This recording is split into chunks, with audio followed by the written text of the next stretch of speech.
Hello, everybody. My guest today is Hamid Shojaee. He is the founder of 3 software companies, 1 that crashed and burned and 2 that are flourishing. He's helped create several multi-million-dollar SaaS products, including Axosoft, TransferBigFiles.com, GitKraken, and Pure Chat. Hamid, are you ready to take us to the top? Yeah, let's do it. Good. Okay, so so are you an advisor to these companies? Are you an investor? Are you the CEO of one of them? Where do you spend your time?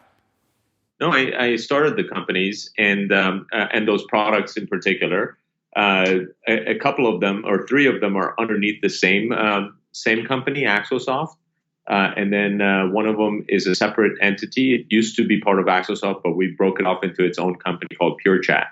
Okay. But yeah, each one is a multi-million-dollar SaaS company essentially. Which one lost the most money for you? The one that crashed and burned? That was a previous company. Prior to starting Axosoft, I was involved in a company called Vitrix, which was creating software for biometric devices like fingerprint readers, and it struggled quite a bit. Had poured millions of dollars in that company, and of your own money or investor money? Part my money and most investor money, okay. Unfortunately, and it didn't go anywhere.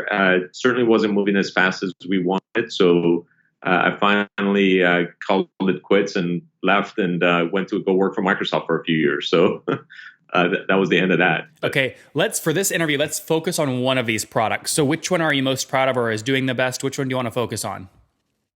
We can focus on Pure Chat if you like. That's okay. That's the company that I'm CEO of now and really focused on. And so tell us what it does and how you make money. So we provide the live chat software that you see on websites that provide the little pop-ups that say, chat with us if you have a question. We actually have a free live chat tool for websites. And what we do is besides the live chat capabilities, which are now 100% free, we also have real-time analytics. So once you put our widget on a website, you can get a lot of insight into that website visitors and who's on there, how many people are on there at any given time, what pages they've visited, where they've come from, that sort of thing. Got it. And we charge for the real-time analytics portion of it. And what's the average customer pay you per month for it, would you say? So we have tons and tons of free customers, in the hundreds of thousands of signups, and the paid version is $99 per month. So the ones that are doing on the paid model are paying $99 per month. Okay, and that's your only price point? Yeah, we've experimented with a bunch of different price points, which is something I recommend to all entrepreneurs. But our current price point is $99. Okay, just one plan. And what year did you launch this company in? In 2012 is when the product was launched, and then we separated it out into its own company in 2014. Okay, and bootstrapped, or have you raised capital for it? No, we did an angel round for about $1.5 million locally in Arizona. Okay, and was that a priced round or a convertible note? Priced round. And so you said you did it out there in Arizona. What's your team size out there today? We're 9 people right now. 9 people. Yeah. So and actually we've been plus or minus that by like a couple people from when we separated it out into its own entity. So when we broke it off into its own company, the revenues were 0 in 2014, and we basically for all practical purposes we're at break-even point right now. And which is what? With that million, we're about 1.3 million in revenues right now. In ARR? In ARR, yeah. So you're doing about $100,000 a month. Yeah, a little bit more than that. Fair enough. And can I just take 99 or 100 divided into the 100,000 to get your current customers? No. So what we did is experimented with a lot lower price points initially, and what we decided, and we charged for the live chat portion. And what we decided to do is, and we gave away sort of like analytics, but it was a per operator pricing initially. So we moved away from that. So a lot of our customers are paying less than the $99, but the new customers are all paying $99. So we actually have over 4,000 paying customers right now. Oh, wow. Okay, so if I take your call it 105 grand in MRR and divide the 4,000 into that, your average customer is paying about $26 a month on the historical cohort, but new ones are paying 100 per month. Correct. Correct. Got it. Interesting. Okay, and why compete in this space? I mean, you know Drift, HubSpot, Intercom, Facebook Messenger embedding on the site. I mean, this is a very competitive space. Why get into it?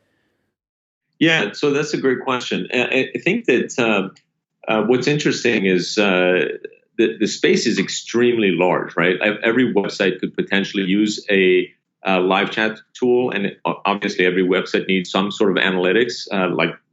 Most of them are putting Google Analytics capabilities on there, but there's a lot to be desired. There's a lot of potential improvements that can be done in terms of ease of use, and for the vast majority of companies that want something very simple, very easy to use, they don't necessarily have what they need in those tools. And that's what makes the opportunity open. I mean, like in almost everything is sort of that way, right?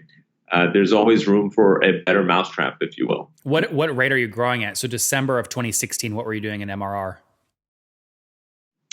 That's a great question. I don't have that off the top of my head, but one of our biggest focus lately has been around user growth as opposed to revenue growth. So we went to this sort of mostly free live chat model about 3 months ago, and we've doubled the rate of growth as a result of that. Yeah, but I mean, someone could look at that and just say, "Oh, great! They just doubled their support costs. They have a bunch of new free users they have to support. Their infrastructure is more burdened now." So let's talk more about your free user base in a second, because there is value to obviously growing that as a conversion tool. But can you give us a general sense? Have you doubled year over year? Are you flat year over year? Yeah, no. We are up about 70% year over year. Okay, so that's pretty healthy. You were doing, call it 65, 70 grand-ish about a year ago, something like that? That sounds about right, actually. Yeah. Okay. Yeah. So tell us more about the free strategy. Why turn it on 3 months ago at all? Why make it free? Yeah. So there is a lot of competition out there, and we think we have a better tool. But what we decided to do is, if we make it free, we have a shot at becoming the standard sort of live chat tool for the web. And if we can become the standard live chat tool for the web, our support costs and infrastructure costs are sort of like minimal. That's sort of like the we don't worry about that because it's just such a small expense in comparison to just personnel in general, right? But if we can become the standard, then we can figure out other ways of monetizing it. Such as the real-time analytics that provides additional opportunities to our customers to convert their visitors into sales. So every website, if you think of it like this, every website has a list of things that they want to know. Every website owner has a list of things that they want to know about their website, whether it's that, hey, it's functioning properly. Hey, I have, how many visitors do I have on my website? Or, is there a burst of traffic all of a sudden that happened as a result of some mention that somebody did. But nobody has that visibility easily into their website. Even Google Analytics doesn't provide you with that kind of things. And if we can solve that problem for everyone, then we have an opportunity to really shine and carve out a niche for ourselves. Is the product sticky? What's churn look like currently? So it's with the free model, it's actually been the stickiest it's ever been because so about 3 months ago when we decided all the live chat stuff should be free, we've doubled the rate of signups and people who are actually sticking and having chats within the first 20 Sorry, just because we're short on time, can we just focus on the paid cohort? So once they're paying you, how sticky are they? We have about 3.8, just around 4% attrition rate. So a monthly rate. Okay. Yeah. And that's on logo. That's obviously, I guess their logo and your revenue churn is the same since you only have one price. Now it is, but in the past, multiple price points. Okay. And with a 3.8% monthly churn, if I do the math, you can assume essentially them to stick with you for about 26 months at that $100 price point. So you're assuming LTV is about $2,600 on a conservative or aggressive side. That's just a finger in the air. What are you willing to pay? Of course, it fluctuates a bit, but yeah, that's about like $2,000, a little over $2,000 is what where we're at right now. But it goes up and down a little bit from there. With that in mind, what are you willing to pay to acquire a customer? Yeah, so the general sort of math on that is that we're willing to spend as much as a third of the lifetime value. So about $600-700 on average to acquire a paying customer at the $99 per month rate. But it does take some time for different venues like we do Google AdWords or Facebook ads or whatever to prove themselves out before we decide to stick with one of those things and increase the spend. But yeah, we have it sort of down to like how much we're willing to spend for a free sign up and how much we're willing to pay for a paid sign up and so on. But those numbers are largely dependent on the attrition rates and overall lifetime value, which fluctuates from time to time. Yeah. And so your obviously payback period there is what, about 6 months typically? To get paid back for the investment cost, yeah. The CAC, yeah. Okay, interesting. And you're spending your full time on this. What's your goal with it? I mean, is this something you quickly flip and sell once you get mass scale to like a HubSpot so they can bolt it on? Or is this something where no, you just want to go mass market and like freeconferencecall.com went free. They do the most conference calls of anybody and now they have a ton of leverage. Right. I think that's the key is right making sure that we have a viable business that's long term and self sustaining, and those are the most attractive businesses for others to potentially buy. So we're not like out there actively knocking on doors trying to sell the company, but if that happens, fantastic. What we're trying to do is build a company that's rapidly growing. And providing a service instead of tools that people need. If right? someone if somebody offered, there, like a lot of investors listen to this show, if somebody offered you $3 million for it, 2 or 3x AR, would you sell? No, absolutely not. We raised at a higher valuation than that. On a cap, right? Convertible note. No, we did a price round. Oh, it was priced. I misheard you earlier. What was the valuation, if you don't mind me asking? We did a 5.5 pre. Okay, got it. That's great. Very cool. So you're working to grow into that valuation, Hamid. Let's wrap up here with the famous 5. Quick answers. Number 1, what's your favorite business book?